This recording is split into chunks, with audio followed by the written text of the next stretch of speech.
What's up everybody? If you saw my last video explaining why I built an RS2 rig for my Pocket 6K, this video is going to be a more step-by-step technical uncut style video. So probably not as interesting as the last video was, but for those of you who watched my last video and are interested in building a rig like this, or you have more technical questions about how the RS2 fits the Pocket 6K, then I hope this video will be helpful to you. Also, I'm going to be leaving chapters in this video, so if you go down to the little play bar, you'll be able to skip through those chapters and see the different segments of this video.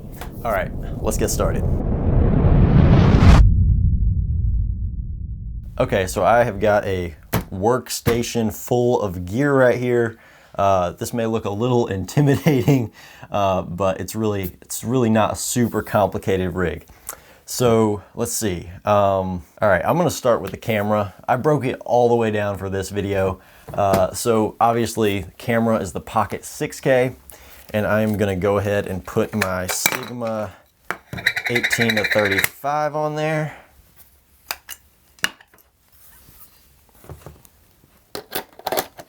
Just like that. I also have a Moment ND filter, variable ND 2 to 5 stop filter on the front. So I'm leaving that on there because I'm going to be balancing it.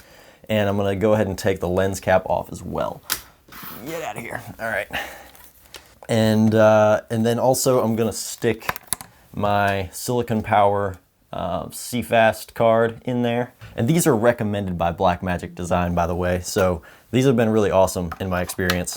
All right, now I'm gonna go ahead and put the Tilta cage on there. I use the Tilta half cage, and this is kind of optional. You can balance it on there without the Tilta cage, but I find that the cage is really handy for keeping some of the weight towards the back of the camera to counteract that the weight of the Sigma 18-35.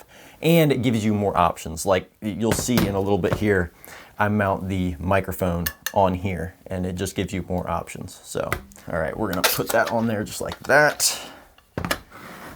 And put the top screw in. Got a few Allen wrenches here to help me out in building this video. If you've ordered everything that's here, you have Allen wrenches. They come with everything, so don't worry about that.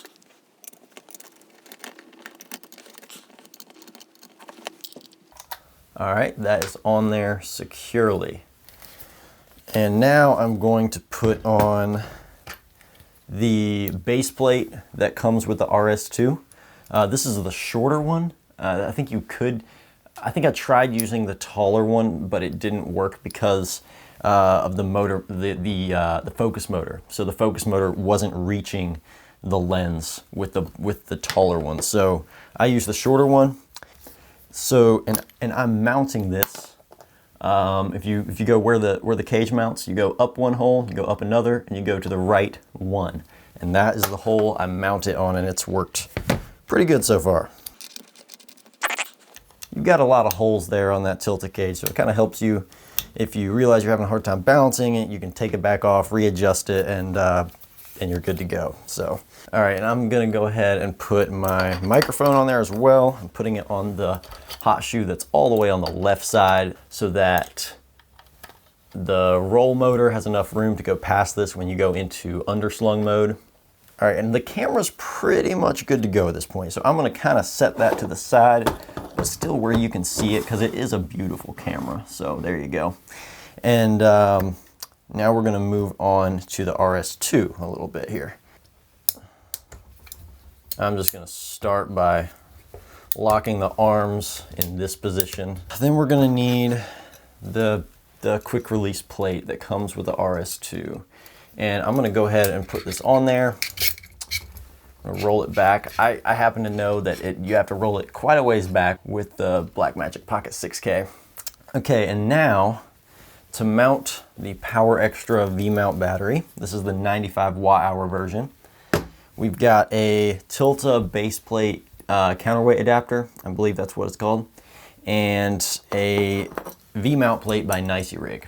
Okay, so with these two parts, basically the main thing you need to know, There may be other ways to do this, but I want to make sure I can mount my V-mount facing this way, like this, with the D-tap in the back like this, and it just kind of under there like that. I think that's the best way it fits. That's the best way it clears this, this roll motor.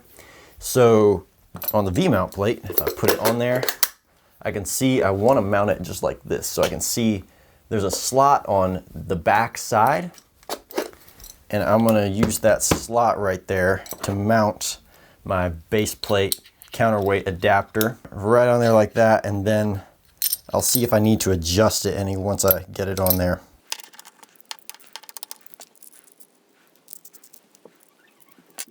All right, and then this whole thing just goes right on the back of the base plate of the RS2. It's being a little annoying. There we go. And I'm gonna slide that on there to about the 7.5 mark. I think that's about where it goes. All right, and then I'm just go ahead and put the V-mount on there. That is a satisfying sound. I don't care who you are. I'm gonna do it again just for fun. So nice. And now I'm gonna put the camera on there. This slides on the other base plate part. I don't know what to call each individual mounting plate, but that slides on there like that. And I slide it on all the way and then lock it in. And I've still got a little bit of room over here on the tilt. Is it the tilt or is it the pan? The tilt, I think it's the tilt motor. I get the names mixed up once again. And what I'm gonna do now is I'm gonna mount the focus motor onto the rig. And the way I'm doing this, it's not 100% ideal, because here's the thing. This focus motor is short and it has a hard time reaching the lens. So this mount that they sent with the RS2, I'm gonna mount it all as far to the left as I can, and by doing that I can only use one screw, which is kind of unfortunate, but it's been fine so far. I haven't had it move on me, so we'll see if I can continue to have luck with it only having one screw in it. But I just tighten it up pretty good, and there's a lot of surface area there, so it clamps on good. I'm just gonna make sure it's level so it doesn't look tacky. All right, it's tightened down nice and good. And I would totally come up with my own system for this with the parts I already have from my previous rig. But the problem is this focus motor does not use 15mm rods like pretty much everything else I've dealt with does. This is like, I don't know what it technically is, but it's smaller than a 15mm rod. So I can't use my other solution of having my little base plate on there with my rods and everything. I'm gonna mount this rail that I do not know the millimeters of. It's the one that came with RS2. I'm gonna put it in there, and I'm just gonna put it barely in there. I'm not gonna stick it like all the way in, because I wanna have flexibility to move the whole base plate back if I need to. So I'm gonna barely put it in there, and I'm gonna tighten it up. All right, that's good and snug. Let's see here. Now I'm gonna mount the motor. Just gonna go on there. I'm just gonna kind of snug that up. We might have to move it some more. And the problem you're gonna have right now is this has got too much deflection in it for that motor to properly turn those gears. So I'm gonna put this lens support, I'm gonna mount it to the middle small threaded hole of the rail mount. So I'm gonna do that. And this is nice. This is like set up where you can hand tighten it and adjust it very easily with that thing. That comes with the RS2 kit as well. All right, and I'm gonna move that up to where it's supporting the lens. You may have to adjust the little support back and forth. I'm just gonna move that up there where it's supporting the lens pretty well. You don't wanna push it too hard, but it does tend to lean down. You could, now the nice thing is with this base plate back here that we attached earlier, you can, I'll probably do this once I have this thing dialed in more, but you can mount that with 2 screws back here because there's so many holes in that tilta cage. You can actually mount that plate with 2 screws and make it a lot more secure, which is something I'll probably be doing soon. All right, and then there's a strap that came with the RS2 kit, the combo kit as well. And I'm gonna put that around the rail and around the lens, around everything. All right, I'm just gonna put that on there like that and snug it up and make it where everything's kind of sandwiched together. All right, that should be good. That should be good. See, that's got good tension, not too much tension, but a good amount of tension. All right, and now I'm gonna mount the monitor. So I'm using this monitor mount by Small Rig. I really like this thing. It was kind of expensive, but the color scheme matches, which is just so nice, and it's got a really smooth rotation thing for the monitor, and the little knurled screw right here, it's got holes through it. So if you're having trouble getting your monitor tightened up on there by hand, you can stick an Allen wrench through there and tighten it up more, and you're good to go. So I really like that. That's a nice little touch they added. I personally, I am left-handed, so I feel comfortable holding the gimbal with my left hand on the top, controlling everything. That's one of the reasons I went with this gimbal, is because most gimbals have a focus wheel that's on the right side, designed for right-handed people. This one, it's good to go. It's got that little focus wheel built in on the front, so it's kind of ambidextrous, and I really, really appreciate that. So you could totally mount your monitor on this side, on the left side, but I'm gonna mount it on the right side to keep it out of the way of my left hand. Tighten that bad boy up. That's a hand tightening knob as well. Very easy and very convenient. Going to mount my Atomos Shinobi on the bottom right there, like that. You can also loosen or tighten this monitor mount down here. That's a little too stiff. I'm gonna loosen it back up some. It really is a good friction mount. It's very nice. It hasn't really loosened up on me so far. And then I'm gonna put a smaller NPF style battery on the monitor, and you can use any NPF style battery for the Atomos Shinobi. Like, you could use one of these larger Power Extra batteries if you want to, which I may end up doing. I'm not sure how long I can get out of one of these little guys. And I'm getting kind of tired of switching batteries, which is one reason I went with a V-mount here. So I may end up just putting a Power Extra on there, but for now I'm just gonna put this little guy on there. All right, and that is the essence of the rig, but now we've got to hook everything up. So I'm gonna put the HDMI cable. Actually, I'm gonna wait on the HDMI cable. It's better to balance it with this off so that it's not pulling on the camera while you're trying to balance it. So I'm gonna leave that till the end, but we're gonna hook up the power, the focus motor, and the camera control cable. Okay, so I'm gonna put this D-tap cable. Got links to all this stuff in the description. Gonna put this D-tap cable right back here to the D-tap port. And then I'm gonna run this over the base plate, under the camera, back around to this side. It's a little bit long. You could get a shorter one, but it's coiled, so it's fine. And I'm gonna plug it into the camera just like that. All right, and I am gonna use some Velcro to manage all these cables. Guys, you can get this this Velcro stuff off Amazon. I got a whole roll of it for super cheap. I'll try to leave a link to it. But it's really nice because you can just cut it to whatever length you want and wrap your cables however you need. So it's really, really handy for camera rigging. I'll leave a link to that in the description. All right, so now just some final cables here. I'm gonna hook up the focus motor. All right, I'm using one of the elbowed cables, and these cables came with the combo kit as well.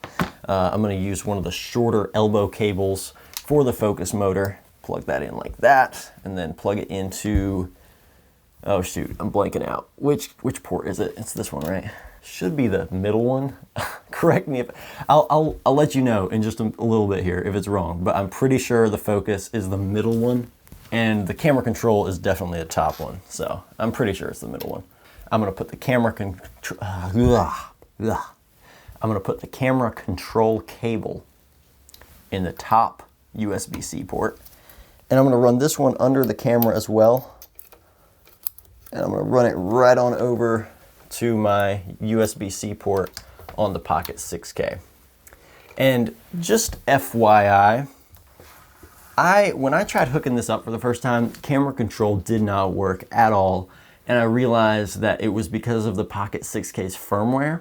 So the firmware for the Pocket 6K 7.3 does not work with camera control and the RS2, unfortunately.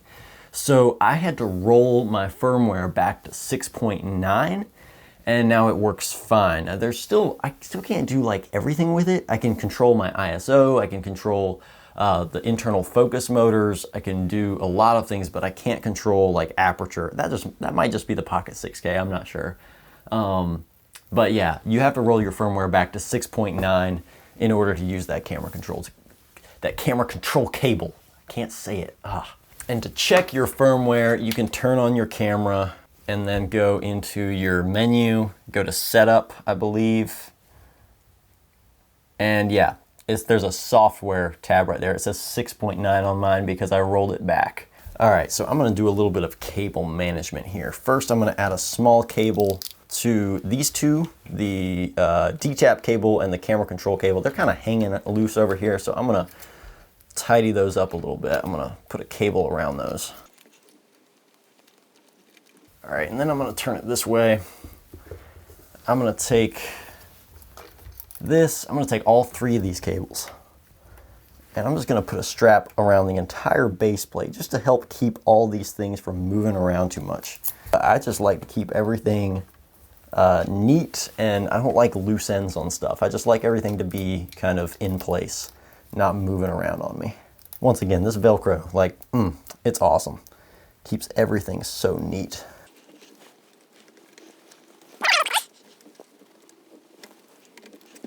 All right, those are all strapped down. And once again, that's the focus motor, that's the camera control cable, that's the DTAP cable. I've just strapped them all down to that base plate right there, and that keeps them from moving around too much. All right, and now it's it's time for the fun part, which is balancing. This is probably gonna be awful to start with. Camera's trying to lean way forward, and I think it might need to be adjusted up some. First, I'm just gonna try adjusting the camera back. So I'm gonna unlock my base plate. I'm gonna move the camera back a little bit. Still forward. I might try adjusting my V-mount back some. All right, so I just balanced this whole thing almost all the way and realized my camera stopped recording because it's not the Pocket 6K and it has a recording limit. So that's annoying. But anyways, so in order to balance this thing, I'm gonna unlock this axis, and I've already balanced this off camera, and you wanna balance these back and forth until you can kind of move it and it's not really, like it's staying right there. It's not swinging back down, well, at least not much. So in order to do that, I've adjusted I've played with my base plate adjustment on the RS2, and also the base plate counterweight adapter adjustment. You can slide this whole V-mount back and forth to help you balance this. So I've got it to a point where I've played with it. I've used the V-mount to adjust things. I've used the base plate to adjust things, and you just play with it until it's not really swinging back down anymore. And if it's swinging back down into the middle, you adjust this up. And I'm not a pro at this. I really have not balanced. This is the first gimbal I've balanced. So don't take this for gold, but this is how I've done it so far. So I've got that main tilt axis adjusted. I'm pretty sure that's the tilt axis, but I'm really not sure. And now I'm gonna try to adjust the roll. But here's the problem. This roll, it really wants to swing over to the side, like really bad. So lock that back in. I'm gonna unlock the axis. I'm gonna pull it out.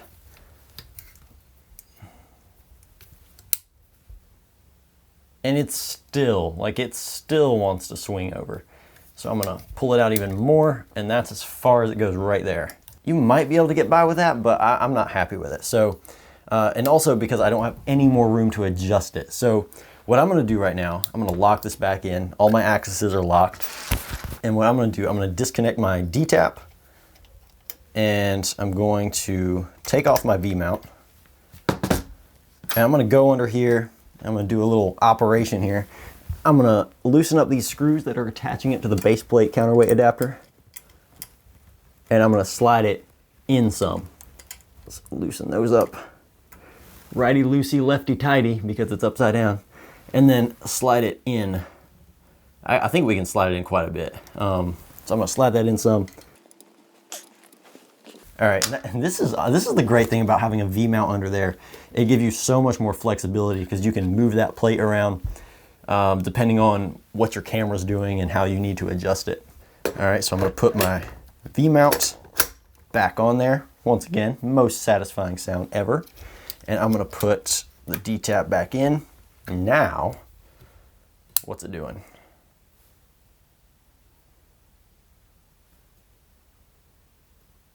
Well, that's perfect.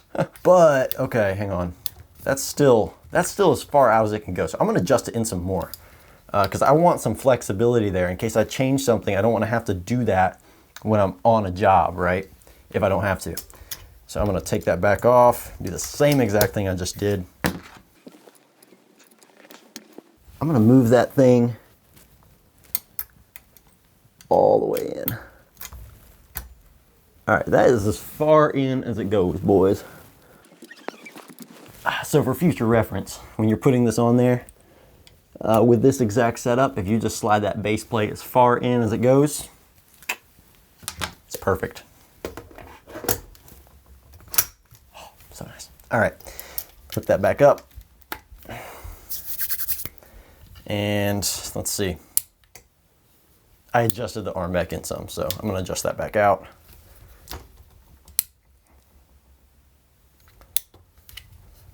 Pull it out some more.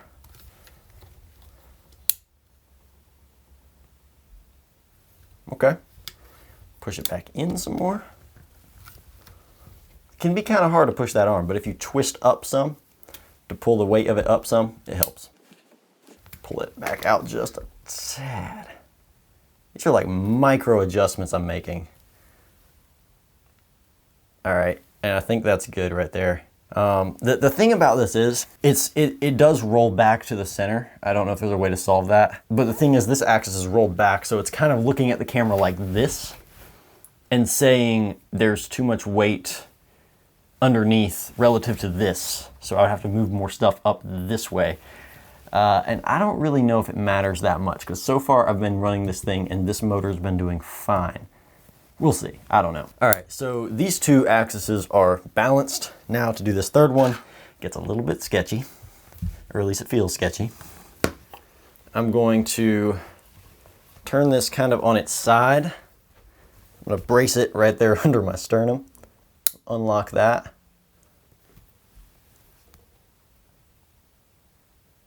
And it's rolling back to the center. So that seems to be already balanced pretty good because I've already balanced that when I had this set up on here before. So I think that's already good. And then the last thing, okay, so now it's balanced, or as good as I know how to balance it anyway. Once again, I am not a pro at this. I'm still learning. I'm gonna use this coiled HDMI cable. And if this is too tight, be sure to just stretch it out some. Personally, I don't want any more tension on here than there needs to be. So as you can see, that's pretty loose. So this thing has room to move around and do its thing. All right, that is the complete rig. Now let's turn it on. And I'm gonna turn the monitor on by pressing down the power button on that. And I'm gonna turn my microphone on. Actually, I'm not, I don't need that right now. Okay, well, first off, one thing I'd like you to notice, which you're not gonna be able to see from there, but I could tap the little battery symbol that says AC and go to voltage, and I can see I've got 15.7 volts right now. The Pocket 6K will run down to 10.8 volts, which is so awesome because this thing will run it for hours. I ran it for 3 hours and 45 minutes, and it went from 15.7 or 15.8 down to 14 volts. So it only dropped like 2 volts in 4 hours, which is so cool. And it could go down from 14 to 11. So it can go down another 3 volts. So anyways, that's super exciting. That's the awesome thing about that V-mount. I really think this is the way to go when you're using a Pocket 6K on the RS2, is putting a V-mount underneath it. It helps so much with balancing it, and you can power it for hours. So I would highly recommend that. So anyways, now what I'm gonna do, I'm gonna unlock all the axes. Make sure to unlock all of them, don't forget one. And it is pulling to the side now, that has this weight of this cable on there, but that's okay. I'm gonna gently turn this on. Beautiful DJI logo. DJI, my bad. It's telling me the camera control cable is connected. Make sure it tells you that. And then, let me check my focus. Yep, focus motor, I got it right. Focus motor is, when you hook up your focus motor, it is the middle USB-C port. So that's good to keep in mind. And now, I'm gonna do an auto tune because I'm not sure how well this is balanced right now because I've totally reset this up. So to do an auto tune, the upper left right there, hit the auto tune button and hit start calibration. And we're on a flat surface, and I'm pretty sure being on a flat surface is the best. I'm not sure how much it matters, but so far I've tried to keep it on a flat surface and hold it down while it does it. So I'm gonna start calibration, let it do its thing. You can hear it adjusting the motors to kind of compensate and get everything leveled out nicely.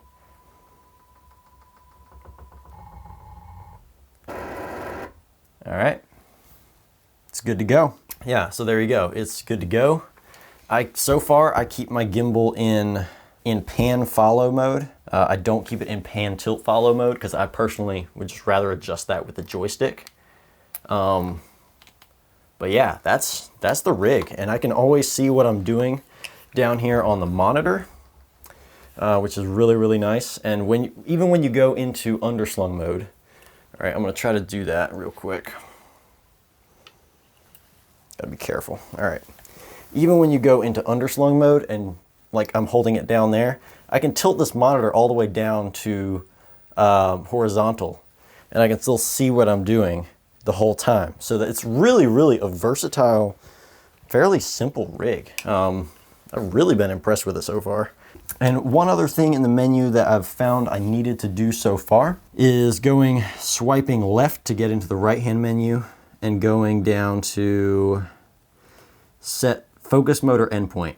All right, and you're gonna have to manually set endpoints on the Sigma 18-35 because it's not a cinema lens.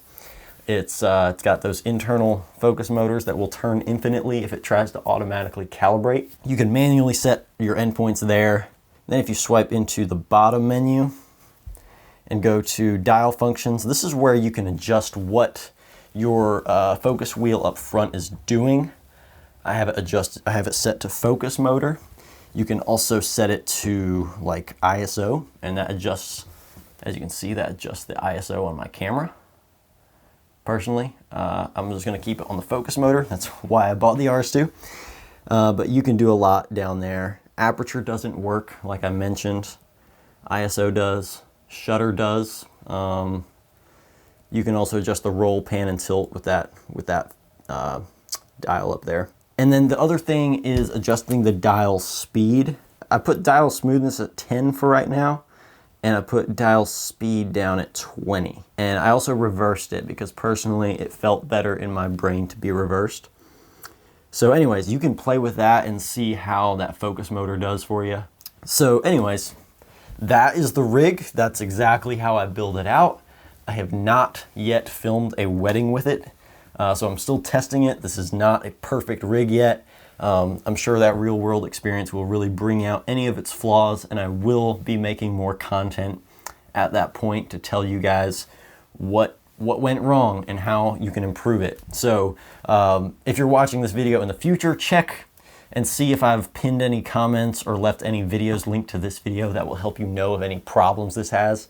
But that is how I rigged this out. Super happy with it so far, and so I hope this was a useful video to you. I apologize for it being more of a boring video, but if you want to know how to build it, this is the video for you. So thank you for watching. If you thought this video was helpful, please give it a like so more people can see it and get value from it. Thank you again for watching, and I will see you in the next video.